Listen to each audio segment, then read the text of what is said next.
तो good morning student. तो आज हम हिंदी में पढ़ेंगे कविता क्रमांक 2 जिसका नाम है जीवन।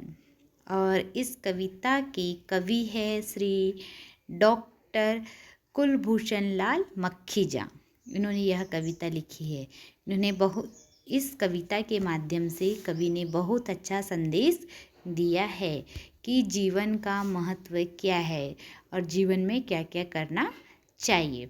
तो उसके पहले हमें इस कविता का क्या करना है, गायन करना है। गायन करने के बाद हम कविता को स्पष्ट करेंगे। ठीक है, तो चलो स्टार्ट करते हैं। जीवन है चलने का नाम, करना कभी नहीं विश्राम। घड़ी सदा टिक टिक करती, रुकने का नहीं लेती नाम। घड़ी नुमा सब आगे बढ़ना, सूरज सा नित ऊपर उठना। कन कन में अपनत्व देख कर सबको दिल से करो प्रणाम। जीवन है चलने का नाम, करना कभी नहीं विश्राम। लहराना सागर से सीखो, आसमान सा हृदय विशाल। सहनशील बन धरती जैसे, मिलजुल करते जाना काम। जो चलता वह आगे बढ़ता, मेहनत कर पाता पदनाम। जीवन है चलने का नाम, करना कभी नहीं विश्राम। माँ जैसी हो मीठी बोली, मन में सच्चे उच्च विचार। अपने जैसा सबको जानो, सेवा से कर लो सो विचार। जीवन है चलने का नाम, करना कभी नहीं विश्राम। ये थी हमारी कविता। अब हम इसका स्पष्टीकरण देखेंगे। ओके, तो जीवन है चलने का नाम, करना कभी नहीं विश्राम। जीवन यानी क्या होता है? जीवन यानी अपना जीवन जिससे हम जी रहे हैं। ठीक है, तो जीवन है चलने का नाम, करना कभी नहीं विश्राम। यहाँ कवि कहते हैं आलसी बनकर पड़े पड़े रह के आराम करना जीवन नहीं कहलाता है। इसका मतलब है हमें अपने लाइफ में कभी भी आलसीपन नहीं करना चाहिए।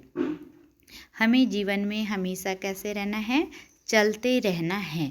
चलते रहना है मतलब कुछ ना कुछ काम, मेहनत, श्रम करते रहना है। इसीलिए कवि ने कहा है जीवन है चलने का नाम, करना कभी नहीं विश्राम। मतलब हमें अपना काम करते रहना है, परिश्रम करना है और कभी भी विश्राम नहीं करना है, मतलब आराम नहीं करना है। फिर है घड़ी सदा टिक टिक करती, रुकने का नहीं लेती नाम। घड़ी कैसे करती है? टिक टिक टिक टिक। आपने सुना है जब जो दीवार पे टंगी हुई लटकी हुई घड़ी रहती है वो वॉच टिक टिक टिक टिक करते रहती है। कभी रुकती है क्या? नहीं। जब तक उसका सेल ख़त्म ना हो जाए तब तक वह कैसी चलती है? रोज़ चलती रहती है, रुकती नहीं है। घड़ी नुमा सब आगे बढ़ना, सूरज सानित ऊपर उठना। तो कवि यहाँ कहते हैं कि जिस प्रकार से घड़ी टिक टिक करती है और बिना रुके चलती है, उसी तरह से हमें घड़ी के जैसे ही क्या करना है? आगे बढ़ना है, कभी भी रुकना नहीं है और सूरज के जैसे ऊपर उठना है।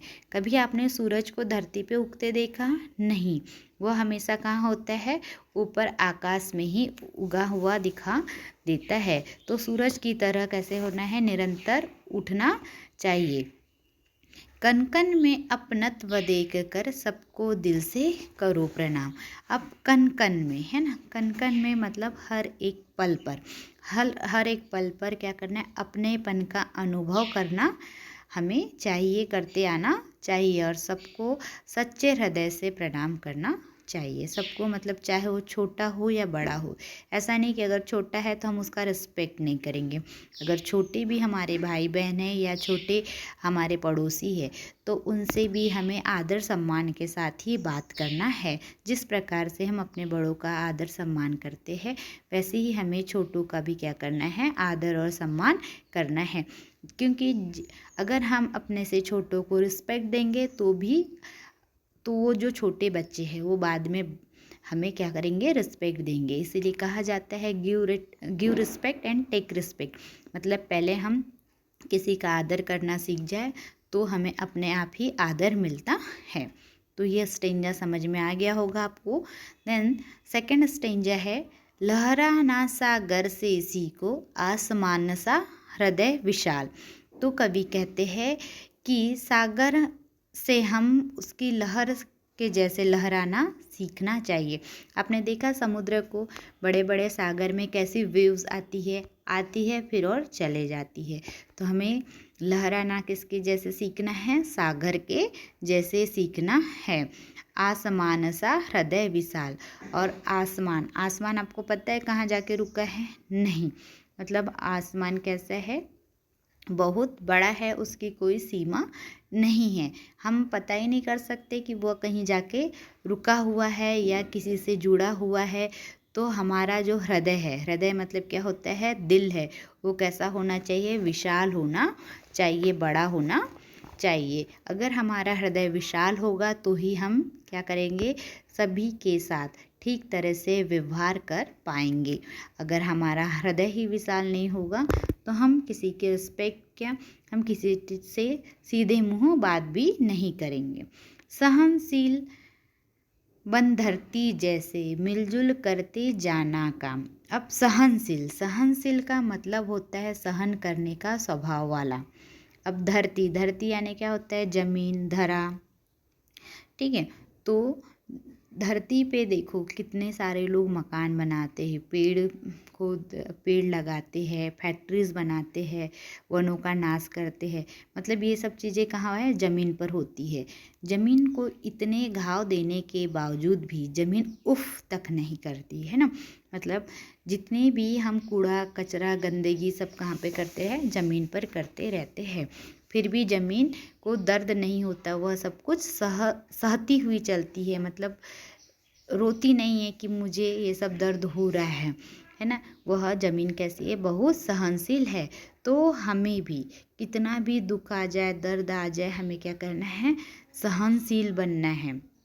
मतलब हर दुख को एक्सेप्ट करते हुए चलना है और उसे, उन दुखों से कैसे निपटना है यह सोचना है। ऐसा नहीं कि आज एक दुख आया तो हमें बैठ जाना चाहिए आँख बंद करके, नहीं, हमें उस दुख को कैसे दूर करें, उसका क्या ढूंढना है, उसका निवारण कैसे होगा उस दुख का, यह हमें ढूंढते आना चाहिए। इसीलिए कहा गया है कवि ने कि सहनशील बन धरती जैसे। धरती पर कुछ भी गिर जाए, फट जाए, वह कैसी है, सहनशील है, वह रोती नहीं है। कितना भी दुख आ जाए, धरती को कभी दुख नहीं होता है, क्योंकि धरती में क्या है, सहने की शक्ति होती है। मिलजुल करते जाना काम। और क्या करना है, अपना जो काम है ना, वह काम कैसा करना है, एक दूसरों के साथ मिलकर करना है। क्योंकि जो भी काम अगर हम यूनिटी से करते हैं तो यूनिटी में क्या होती है, पावर होता है ना, शक्ति होती है। तो अगर एक काम, अगर एक व्यक्ति करते हैं, एक बड़ा सा पत्थर है मान लो रोड पे, और अगर हम उसे ढकेल रहे हैं अकेला व्यक्ति, तो उसे थोड़ी सी प्रॉब्लम होगी। लेकिन कम से कम उसे 4-5 लोग अगर साथ में मिलते हैं तो वही काम वह आसानी से कर सकता है ना। तो इसीलिए हमें क्या करना है, काम, जो भी काम है उसे मिलजुल कर करना चाहिए। हाँ, इंडिविजुअल काम है तो आप ही को करना है, लेकिन जो समाज के जो कार्य होते हैं इसके लिए हमें एक से अधिक व्यक्तियों की ज़रूरत पड़ती है। फिर है, जो चलता वह आगे बढ़ता, मेहनत कर पाता पदनाम। अब यहाँ है जो चलता, जो चलता मतलब जो काम अपना करते रहता है वही जीवन में आगे बढ़ता है, और जो मेहनत करता है फ्यूचर में उसे अच्छा पद और नाम मिलता है। यहाँ पे पद और नाम का मतलब होता है अच्छा ऊंचा स्थान पे। यहाँ पद यानी ऊंचे स्थान पे जाना, ठीक है। अगर आप अभी स्टैंडर्ड 5th में, अगर आप पढ़ाई ही नहीं करेंगे तो क्या 6th में 7th में जा पाएंगे? नहीं। इसीलिए आपको अभी से कड़ी मेहनत करना है। कड़ी मेहनत करके आप फ्यूचर में इंजीनियर, डॉक्टर, पायलट, है ना, और अच्छे टीचर, प्रोफेसर, लेक्चरर, और जो बड़ी बड़ी वैकेंसीज़ है ना, जैसे कलेक्टर बन सकते हैं, CEO बन सकते हैं, एक बैंक के अच्छे ऑफिसर बन सकते हैं। तो ये कब होगा, जब हम अभी से मेहनत करें। अगर हम सोचते अरे अभी तो हम कौन सी क्लास में है? सिर्फ 5th में है। अभी से पढ़ के क्या करें? अगर हमने ऐसा सोच लिया तो आगे हम नहीं बढ़ पाएंगे। इसीलिए हमें अभी से, आज से निश्चित करना है कि यदि हमें फ्यूचर में अच्छे पोस्ट पाना है, अच्छा मान सम्मान पाना है, तो अभी से क्या करना होगा? हमें मेहनत करना होगा। इसीलिए कवि कहते हैं कि जो चलता है, जो मतलब मेहनत करता है, वह अच्छा क्या करता है? पद पाता है, नाम पाता है। समझ गया? उसके बाद है, माँ जैसी हो मीठी बोली, मन में सच्चे उच्च विचार। कवि कहते हैं कि हमेशा अपनी बोली कैसी होना चाहिए? मीठी। और आपको पता है, मम्मी कितना भी गुस्सा करेगी, लेकिन कुछ देर बाद अपने बच्चों को बहुत प्यार करती है ना? वो क्यों प्यार करती है? अगर मम्मी अपने बच्चों से प्यार नहीं करेंगे तो बच्चे मम्मी के पास जाएंगे क्या? नहीं। क्योंकि आप देखना, दुनिया के कोई भी बच्चे हो, वह सबसे सेफ कहाँ पर रहते हैं? अपनी माँ के पास। इसीलिए कहा गया है कि माँ के जैसी कैसी बोली कैसी होना चाहिए? अपनी मीठी होना चाहिए। बोली मतलब जो भाषा, हम जो बात कर रहे हैं, यह बात करने की शैली माँ के जैसी होना चाहिए। कि जब बच्चे छोटे रहे तो माँ बोलती है ना, खा ले मेरा सोना, मेरा बेटा, मेरा ये, मेरा वो, है ना? सब कुछ अपने बच्चों को बोलती, इतने अच्छे से प्यार करती कि जो रोने रोथले बच्चे भी रहे, वो भी मम्मी के हाथ से खाना खा लेते। दूसरों के हाथ से थोड़ा नाटक करते हैं। क्यों? क्योंकि मम्मी अच्छी अच्छी मीठी मीठी बातें बताती है, कहानियाँ सुनाती है। तो हमें भी अपनी जो भाषा है, अपनी बोली है, वो कैसे रखना चाहिए? माँ के जैसी मीठी रखनी चाहिए। और अपने मन के जो विचार है, अपने मन में जो विचार है, वह सच्चे रखना है, झूठे नहीं, है ना? कुछ लोग मन में कुछ रहता है, बाहर दिखावा कुछ और करते हैं, तो ऐसा नहीं होना चाहिए। जो हमारी कथनी है वही हमारी करनी होना चाहिए। इसका मतलब है, जो हम कहते हैं वही हमें करना चाहिए। ऐसा नहीं कि हमारे दिमाग में कुछ चल रहा है, हम करते कुछ और है। और सबसे पहली बात, यहाँ सच्चे उच्च विचार की बात है, तो हमें किसी के प्रति कपट नहीं रखना चाहिए। मतलब कपट यानी किसी से जलन की भावना नहीं, है ना? ऐसा नहीं कि दूसरा आगे बढ़ रहा है तो हम उसकी टांग खींचे, है ना? हमें भी उसके जैसे बनने की कोशिश करना है, उसकी टांग नहीं खींचना है। उससे बढ़ रहा है वो, अगर यदि सामने बढ़ रहा है, अच्छे स्थान पे जा रहा है, जाने दो। क्यों ना हम भी उसके जैसा बनने की कोशिश करें। तो हमारे मन के विचार कैसे होना चाहिए? सच्चे और उच्च होना चाहिए। अपने जैसा सबको जानो, सेवा से कर लो सुविचार। और हमें कैसा रखना है? अपने जैसे सभी को जानना है, सोचना है जैसे मैं हूँ वैसा दूसरा बच्चा भी है ना? एक दूसरे से भेदभाव नहीं करना चाहिए। कभी कभी होता है कि इकोनॉमिकल प्रॉब्लम्स होती है, किसी के कपड़े थोड़े से कम महंगे होते, किसी के सस्ते होते, है ना? किसी के महंगे होते। तब हमें ये देखना नहीं है क्लास में आने के बाद, अरे उसने कैसा कपड़ा पहना है। इसीलिए आप देखना, स्कूल में यूनिफॉर्म होता है, एक जैसे यूनिफॉर्म, क्योंकि कलर कलर के आएंगे, दूसरे बच्चों के मन में अच्छा नहीं लगेगा। इसलिए एक जैसे यूनिफॉर्म स्कूल में दिए जाते हैं, है ना? तो हमें क्या करना है? अपने जैसे ही दूसरे लोगों को भी जानना है। और क्या करना है? हमेशा दूसरों की सेवा करना है। अपने विचारों को सुंदर रखना है। विचार मतलब अपनी थिंकिंग, हम क्या सोचते हैं, इस पे हमारा फ्यूचर निर्भर करता है। अगर हम कुछ सोचेंगे नहीं, हमने सोच लिया अरे कुछ बनना ही नहीं है, तो हम फ्यूचर में कभी कुछ नहीं बन पाएंगे। इसीलिए हमें जो अपनी सोच है वो हमेशा हाई लेवल की रखना चाहिए कि मुझे क्या करना है? कलेक्टर ही बनना है, मुझे पूरा जिले को संभालना है। तो चलो कलेक्टर नहीं सही तो एक टीचर ही बन जाए, है ना? ज़्यादा नहीं तो कुछ तो करना है, लेकिन हमें क्या करना है? हमेशा ऊंचा सोचना है। जीवन है चलने का नाम, करना कभी नहीं विश्राम।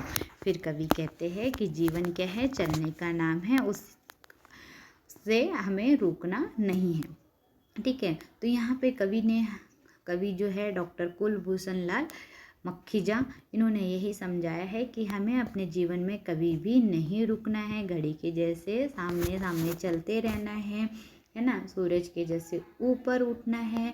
और सबको, जिससे भी हम मिलते हैं जुलते हैं, जो हमारे पड़ोसी है, दुश्मन है, सब में एक अपनापन होना चाहिए। और हमें सबको प्रणाम करते चलते रहना है। आसमान से कैसा है, लहराना हमें सागर से सीखना है। उसके बाद आसमान के जैसा अपना हृदय को रखना है और हमें धरती माता के जैसे कैसे बनना है, सहनशील बनना है। क्योंकि जो काम करता है, जो चलता है, वही फ्यूचर में अच्छे पद पर, अच्छे पोस्ट पे जाके बैठता है और उसका नाम भी होता है। और हमेशा अपनी बोली कैसे रखना है, माँ के जैसी मीठी रखना है। और मन में जो विचार है, दूसरों के प्रति जो विचार, अपने प्रति तो सबके अच्छे रहते, पर दूसरों के प्रति जो विचार है वह भी कैसे होना चाहिए, सच्चे होना चाहिए। और सभी के साथ मिलजुल कर रहना है ना, सभी की सेवा करना है और अपना जो कार्य है वो निरंतर करते रहना है, कभी भी रुकना नहीं है। समझ में आई ये कविता? अब इसके हम क्वेश्चन आंसर देख लेंगे। तो है प्रश्न पहला, कविता से उचित शब्द चुनकर रिक्त स्थान की पूर्ति करो। तो है जीवन है ब्लैंक का नाम, जीवन है चलने का नाम। दूसरा, घड़ी सदा ब्लैंक करती, क्या करती, टिक टिक करती। सबको ब्लैंक से करो प्रणाम, सबको दिल से करो प्रणाम। लहराना ब्लैंक से सीखो, किससे सीखना है, सागर से। उसके बाद यहाँ पे जो 3 मैंने रिक्त स्थान छोड़ दिए हैं, ये आपके लिए, आपको कविता से ढूंढना है और इसे पूरा करना है ना। जो चलता ब्लैंक बढ़ता, ब्लैंक जैसा सबको जानो, ब्लैंक से कर लो सुविचार, ये आपके लिए होमवर्क है। उसके बाद प्रश्न दूसरा, नीचे दिए गए पर्यायों में से सही उत्तर चुनकर लिखो। पहला है हमें कभी, ये दो वर्ड दिए हैं। उसके बाद में यहाँ पे 3 ऑप्शन दिए हैं। पहला है अभ्यास नहीं करना है, दूसरा सहयोग नहीं करना, तीसरा विश्राम नहीं करना है। तो हमें कभी, तीसरा ऑप्शन यहाँ पे लिखना है उसे, ठीक है, सिर्फ टिक नहीं करना है, हमें लिखना है विश्राम नहीं करना है। फिर दूसरे है हमें सूरज के समान, हमें सूरज के समान, उसके ऑप्शन है पहला ऊपर उठना है, दूसरा मुस्कुराना है, तीसरा जगमगाना है। तो हमें सूरज के समान क्या करना है, ऊपर उठना है। थर्ड है हमें धरती की तरह, हमें धरती की तरह। फिर इसके लिए 3 ऑप्शन दिए हैं, विशाल बनना है, सहनशील बनना है, गोल घूमना है। तो हमें धरती की तरह क्या करना है, सहनशील बनना है। तो आपने देखा यहाँ पर जो आंसर है, पहले का आंसर ये है, दूसरे का ये है और तीसरे का ये है। इनको सिर्फ आपको सर्कल ही नहीं और राइट नहीं करना है, ये जो ऊपर में लाइन दिख रही ना, ये वाली, इनमें ये आंसर्स को लिखना भी होता है। ओके, फिर है क्वेश्चन नंबर 3, प्रश्नों के उत्तर एक वाक्य में लिखो। प्रश्न पहला है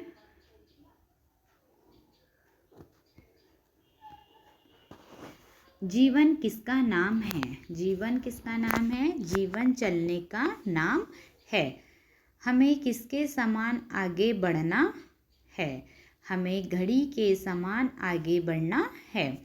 थर्ड है हमें कण कण में क्या देखना चाहिए, तो हमें कण कण में अपनत्व देखना चाहिए। फोर्थ है हृदय किसके समान विशाल होना चाहिए, हृदय आसमान के समान विशाल होना चाहिए। फिफ्थ आगे कौन बढ़ता है, उत्तर है जो चलता है वह आगे बढ़ता है। 6 नंबर हमारी बोली कैसी होनी चाहिए, इसका उत्तर होगा हमारी बोली माँ के जैसी मीठी होनी चाहिए। माँ के जैसी नहीं लिखना, माँ के जैसी मीठी होनी चाहिए। 7वां हमारे विचार कैसे होने चाहिए, इसका उत्तर होगा हमारे विचार सच्चे और उच्च होने चाहिए। दिख रहे हैं, उच्च होना चाहिए। तो आपको ये जो कविता है जीवन बहुत अच्छे से समझ गई होगी। यदि आपको ये कविता नहीं समझती है तो बार बार इस कविता का स्पष्टीकरण सुनिए। जब तक आप स्पष्टीकरण ध्यान से नहीं सुनेंगे तब तक कविता समझ में नहीं आएगी और प्रश्न के उत्तर आप नहीं लिख पाएंगे। इसीलिए जब भी आपको कोई पाठ या कविता समझाई जाती है तो ध्यान से सुनना है। ओके, हम नेक्स्ट पीरियड में फिर से मिलेंगे। Bye, God bless you, have a nice day.